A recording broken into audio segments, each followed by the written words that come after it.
Nous sommes à Sofia, capitale de la Bulgarie, où se déroule actuellement un événement important pour les sourds, les Deaflympics, les Jeux Olympiques des sourds. Ces Jeux existent depuis longtemps, 1924. Ils ont vu le jour grâce à un Français, Eugène Rubens, à qui on doit une fière chandelle. Moi, j'adore le sport. Et je veux en profiter pour voir des compétitions, mais aussi pour me glisser dans les coulisses, rencontrer des sportifs, des supporters, des dirigeants. On y va ?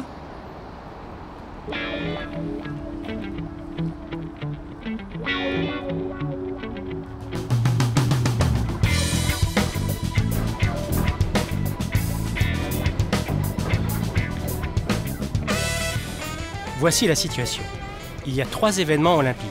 Les Jeux Olympiques pour les entendants, les Paralympiques pour les handicapés et les Deaflympics pour les sourds. Les sportifs sourds peuvent participer aux JO, à la condition d'avoir atteint un très haut niveau. Certains y sont parvenus.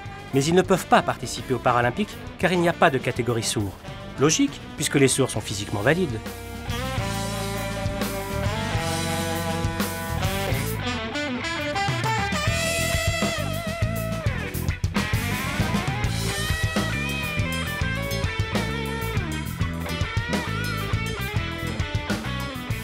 La natation, ça se passe là. De l'autre côté, il y a le badminton. L'athlétisme, c'est là-bas. Et à 70 km par là, c'est le football. Pouh, c'est compliqué. Ça fait beaucoup de déplacements. Heureusement qu'il y a plein de taxis.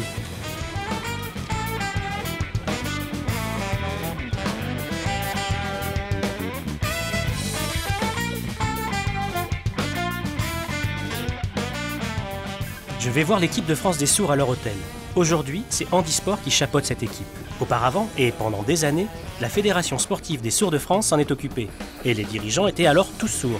Mais pour des raisons financières, il y a 7 ans, la fédération a été dissoute et absorbée par Handisport. Aujourd'hui, les dirigeants sont entendants. Je vais à leur rencontre.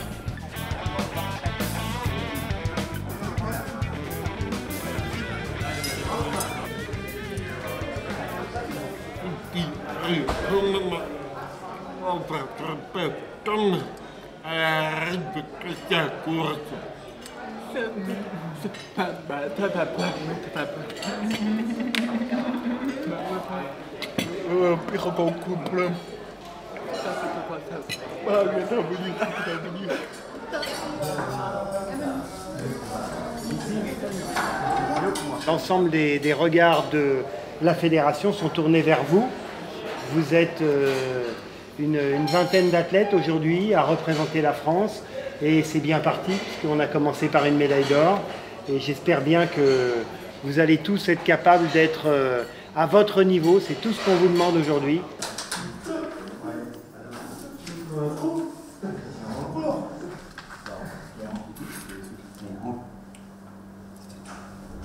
Ouais, entre les deux. Là. L'organisation de cette édition des Deaflympics à Sofia, t'en penses quoi ? C'est sûr que Sofia, c'est pas une édition extraordinairement bien organisée, mais à la fois Sofia, c'est 9 mois d'organisation contre 4 ans pour Taipei.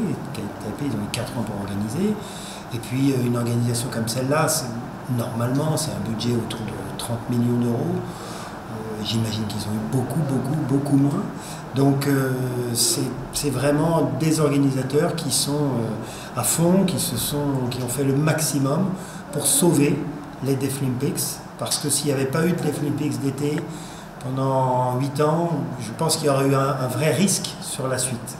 Donc il faut les remercier. Et c'est dans cet esprit-là que l'équipe de France, on participe. Et on sait en tout cas que les adversaires seront là. Et donc la médaille d'or, elle vaut le même prix qu'à Taipei parce qu'elle est toujours aussi dure à conquérir. Toi qui as été dirigeant de l'équipe de France aux Jeux Paralympiques, tu sais qu'ils n'ont pas le même financement que les Deaflympics. Les Paralympiques ont beaucoup plus de sponsors et donc plus d'argent. De fait, la situation des Deaflympics est fragile. À ton avis, est-ce qu'ils sont appelés à disparaître et à être absorbés par les Paralympiques ? Et dans ce cas, est-ce qu'on aurait une catégorie sourd aux Paralympiques ? C'est un vrai débat, je comprends qu'il ait lieu parce que les Paralympiques ont aujourd'hui, en termes de notoriété, de médiatisation, c'est sûr qu'ils sont très intéressants. Moi, je rêve que les sportifs sourds puissent avoir un jour ce même niveau de médiatisation. Mais pour ça, il faut que l'organisation grandisse, parce que c'est pas seulement le problème des télévisions nationales, c'est l'organisation qui doit avoir le calibre, l'ossature, la stature d'une grande organisation internationale qui attire les médias. Par exemple, ce que je peux remarquer ici, je trouve qu'il y a trop de proximité entre les supporters, les familles et les sportifs. Les familles, elles peuvent presque aller serrer la main des sportifs entre deux sets de tennis ou de badminton. Et ça, les compétitions de haut niveau, forcément, elles doivent progresser là-dessus. Il faut que le sportif soit dans une bulle qui est le spectacle, l'arène de spectacle, et puis que le spectateur reste spectateur.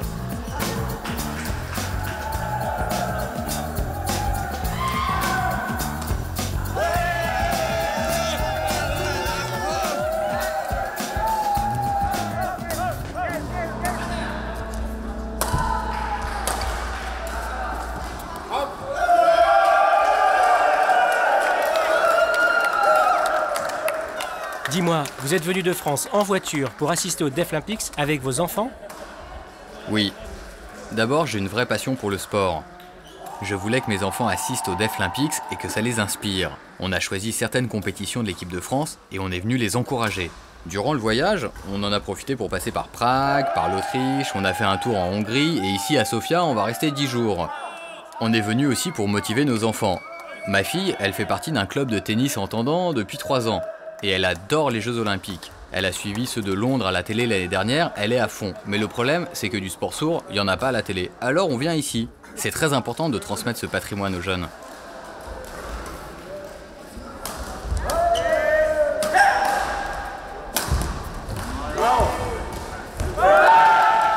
Alors, t'en penses quoi des Deaflympics? C'est super. Je n'avais jamais vu de sourds dans ces sports. J'avais déjà vu des entendants, bien sûr. Mais des sourds, jamais. Et là, je vois ça, j'adore. Plus tard, j'aurai envie de participer aux Deaflympics, oui. Je fais du tennis.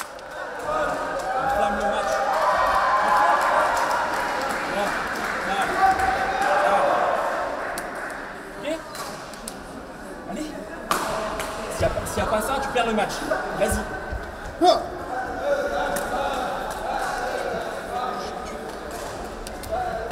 Comment vous communiquez avec les 2 joueurs français sourds? Pour les stages, les préparations, comment ça se passe? Antoine parle, il oralise, et il a son appareil donc il entend bien. Avec Simon, il n'entend pas, mais j'écris. Quand moi je suis sur le terrain avec le papier, j'écris et je montre. Et Antoine est à côté de moi, il peut traduire aussi si j'ai besoin. À l'entraînement, comment ça se passe pendant les stages, je dessine aussi beaucoup et je parle doucement. Voilà. Et j'ai appris aussi quelques signes pour m'en sortir un petit peu plus. J'essaie de progresser un petit peu sur le langage des signes. Mais c'est pas facile.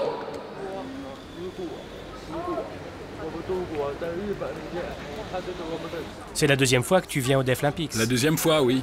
Avant, c'était très esprit sourd. Est-ce que ça a changé? C'est différent. Avant, tous les sourds signaient, en langue des signes française ou internationale. Il y avait peu d'appareillés, pas de sourds implantés, tout le monde signait. Aujourd'hui, je remarque qu'il y a de plus en plus de sourds implantés et d'oralistes, sûrement le résultat de l'intégration dans le monde entendant. Du coup, la communication entre sourds est de plus en plus difficile. Mais est-ce que tu penses que cette intégration a un impact sur le niveau sportif? Le niveau s'est-il élevé? Oui, le niveau est de plus en plus élevé.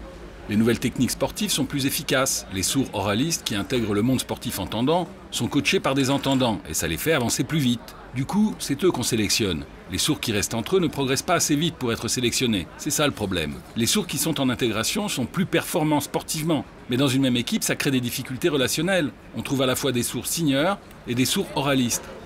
Et ils ne se comprennent pas. Ça crée des divisions. Par exemple, j'ai vu l'équipe allemande. Il y a d'un côté les sourds signeurs et de l'autre les sourds oralistes.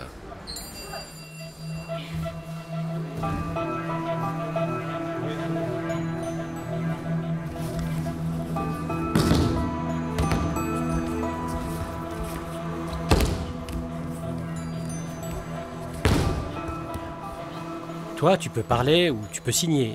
Oui, Tu as grandi appareillé. tu es malentendante. Ouais, j'ai toujours parlé. Maintenant, dans mon travail, en ce moment, je fais un stage. Cette année, je fais un stage. J'apprends la langue des signes à Paris. Je travaille à l'accueil des impôts. Je travaille aux impôts. Là, à l'accueil, je peux aider les sourds qui viennent. J'apprends la langue des signes, je signe un petit peu.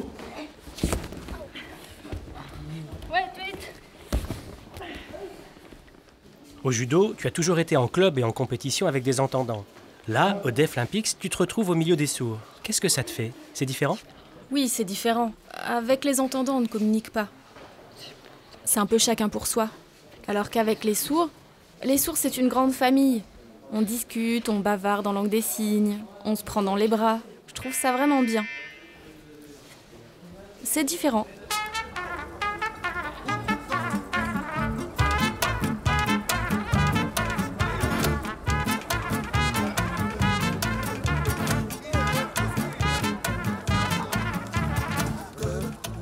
Les Deaflympics, ce n'est pas seulement du sport toute la journée. C'est aussi, comme vous pouvez le voir là, des grands rassemblements le soir. Les gens viennent de partout dans le monde. On se rencontre, on échange, on découvre la culture, la langue de l'autre. Et ça, c'est typiquement sourd. Là, il est 3h du mat, ça va durer jusqu'à 5h. Même les athlètes viennent ici, une fois qu'ils sont libérés de leur compétition. C'est incroyable. Comme ça, dans la rue, sans que ça soit organisé, les sourds se retrouvent de façon spontanée, et c'est comme ça tous les 4 ans.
Je vais voir Terence Parkin, le Sud-Africain qui s'est blessé à VTT. Est-ce qu'il est encore à l'hôpital ou pas?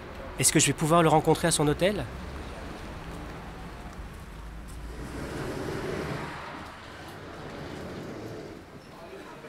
Salut Terence, ça va? Ça va bien. Ça va mieux? Ça fait un peu mal quand même. Dis-moi, tu es connu du monde entier. Tu es Terence Parkin, champion de natation. Tu as fait 4 fois les Deaflympics. Tu as remporté 33 médailles.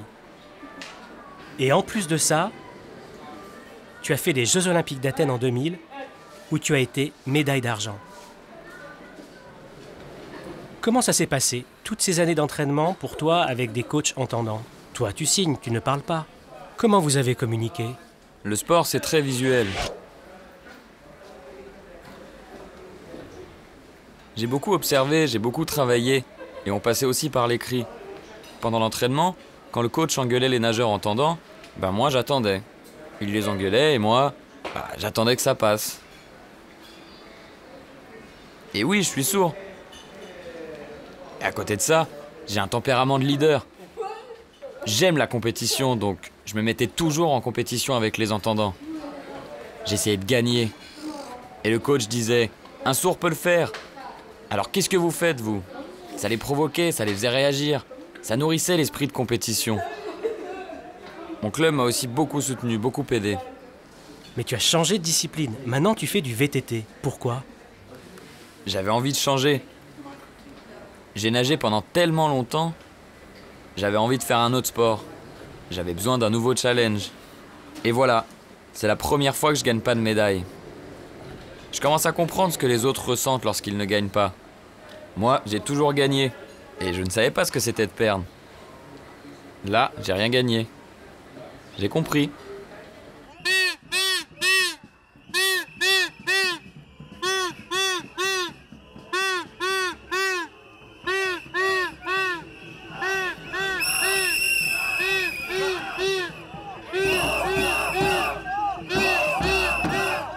La population bulgare est en colère et manifeste depuis plusieurs semaines contre le gouvernement. Par chance et paradoxalement, les Deaflympics, eux, ont obtenu une aide financière de l'État.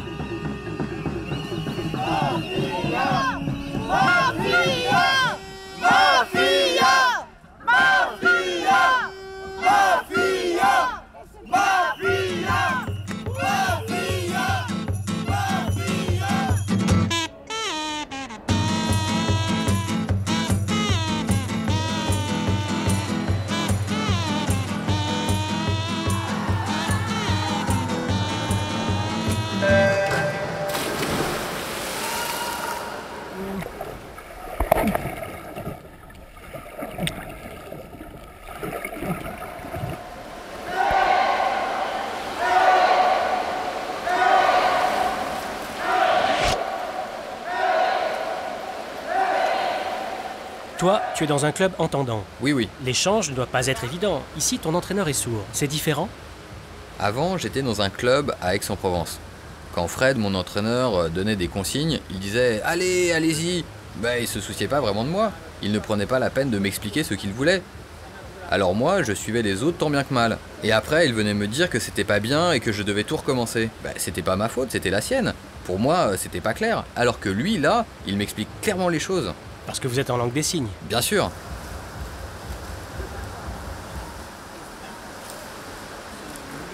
Je connais plein de sourds français qui vivent le même problème. Lui, c'est le seul entraîneur sourd de France en natation. Les entraîneurs sourds, c'est rare. Oui, tu as de la chance. C'est ta première sélection en équipe de France pour les Deaflympics. Quelles sont tes impressions? En arrivant ici, j'ai été impressionné par le niveau des sourds. Il est très élevé. Par rapport aux compétitions en France avec handisport, où je gagne souvent, là, ça n'a rien à voir. Ici, le niveau est le même que chez les entendants. Bon, c'est normal, nous les sourds, on n'a pas d'handicap physique. Quand je suis arrivé ici, j'ai dit « Waouh, le niveau !» Je sens que je peux y arriver. Le problème, c'est que j'ai peu d'heures d'entraînement en club.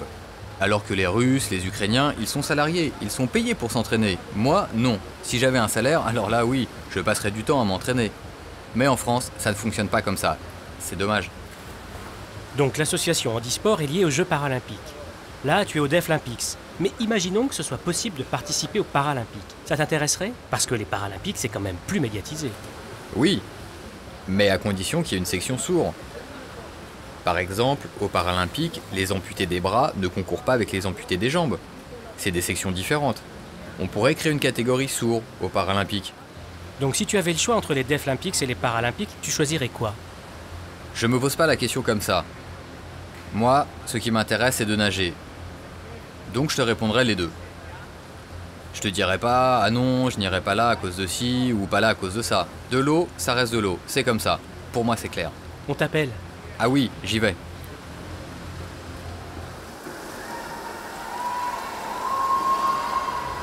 Tu as nagé dans l'équipe de France des sourds à l'époque où elle était dirigée par la Fédération sportive des sourds de France.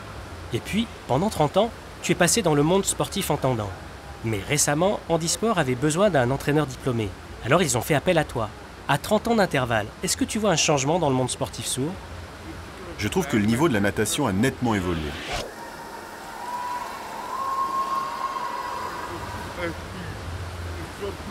Les sourds ne sont pas vraiment handicapés.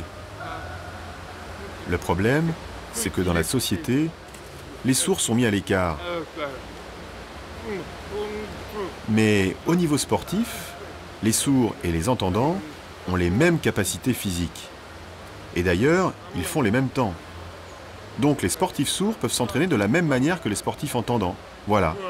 La seule difficulté vient de la communication. C'est tout. Tu dis que le niveau progresse, qu'il s'approche de celui des entendants. Mais cette progression, elle est due à quoi? C'est parce que les sourds intègrent des clubs entendants? C'est dû à quoi? D'abord, ce qu'il faut comprendre, c'est qu'il y a beaucoup plus d'heures d'entraînement qu'avant. Deuxièmement, les sourds sont de plus en plus proches du monde entendant. Et ça ne vient pas des coachs. Ça vient des sportifs sourds qui acceptent de faire des efforts pour arriver à intégrer le monde entendant. Enfin, le monde sportif entendant. C'est très important que les sourds intègrent ce monde sportif entendant, car ça leur donne plus de possibilités et plus d'ouverture.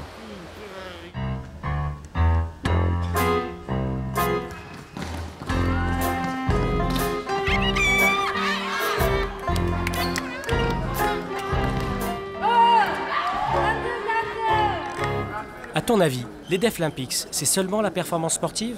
Ou c'est aussi l'aspect culturel, linguistique, les rencontres?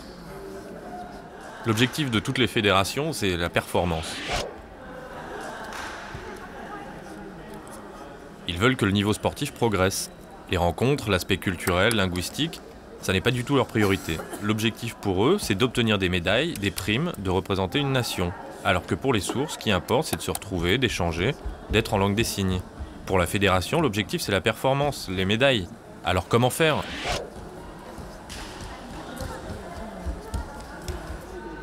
Les Jeux paralympiques sont liés au comité des Jeux olympiques. C'est pour ça que les Paralympiques bénéficient de toute l'infrastructure mise en place pour les JO. Quand les équipes arrivent, elles n'ont plus qu'à s'installer au village olympique, tout est prêt. Alors que pour les Deaflympics, il y a plein de frais supplémentaires. Il faut payer l'hôtel, les vêtements. Et oui, c'est donc à chaque pays de financer. Pour les Paralympiques, c'est le comité olympique qui prend tout en charge. Le comité organise et ça roule. Ils ont plein de sponsors, et pas nous. Non, on n'en a pas. C'est ça le problème. Alors qu'est-ce qu'il faudrait faire? Intégrer les Paralympiques. Et tu serais d'accord? Bien sûr que non, je ne serais pas d'accord. Pourquoi? Nous les sourds, on a notre identité, c'est pour ça qu'on reste à part. C'est obligé. Et il faut que ces 3 événements se déroulent à la suite la même année. C'est ça que je veux dire. Et qu'on ait un seul et même village olympique. C'est très important. C'est ça. D'abord les JO, puis les Paralympiques, et enfin les Deaflympics. C'est ça l'idée. Mais bon...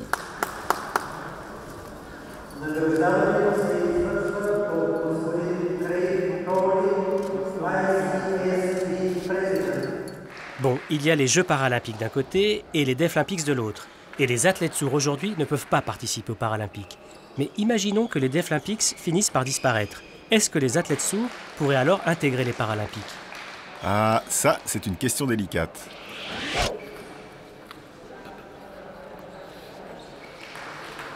Les Paralympiques ont leur propre philosophie qui n'est finalement pas si éloignée de la nôtre. La différence, c'est que d'un côté, on a des entendants et de l'autre des sourds-signeurs avec leur propre culture. Mais c'est avant tout du sport, la culture vient en deuxième plan. C'est sur le plan sportif qu'il faut qu'on parvienne à travailler ensemble. Par exemple, aux Paralympiques de Londres en 2012, la moitié du village olympique était vide et on aurait très bien pu y mettre les Deaflympics. On en a discuté avec le comité paralympique et ils nous ont conseillé de voir ça avec le comité international olympique, le CIO. On est allé les voir et eux nous ont renvoyés aux Paralympiques. Bon, en tout cas, il faut vraiment qu'on réfléchisse à comment parvenir à une collaboration avec les Paralympiques. Une collaboration positive qui nous fasse avancer, qui nous permette de travailler ensemble d'égal à égal. Je crois que c'est possible.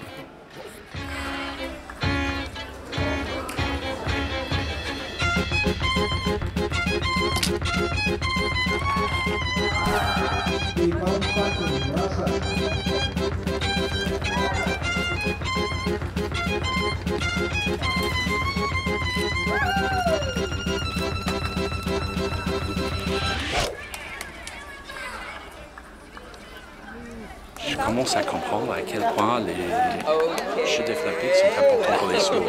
C'est seulement ici, au congrès de la Fédération mondiale des sourds, qu'on retrouve autant de sourds qui viennent de autant de pays.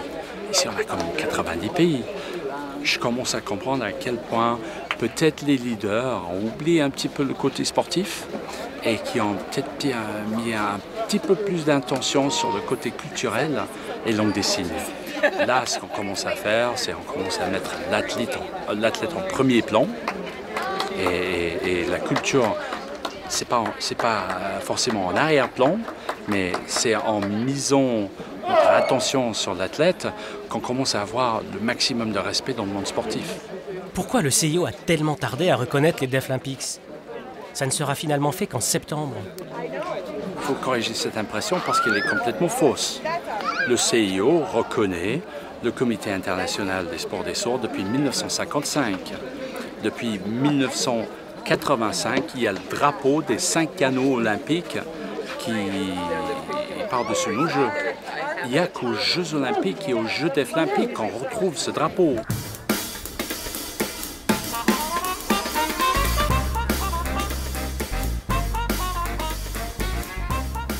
Voilà, les Deaflympics 2013, c'est fini. On a vu que le niveau a nettement progressé, du fait de la présence de professionnels entendants auprès des sportifs sourds. C'est bien. Mais qu'en est-il de l'esprit sourd? Va-t-il résister au contact des entendants? Moi, j'espère que sourds et entendants parviendront à travailler ensemble, à condition de respecter l'esprit sourd, bien sûr.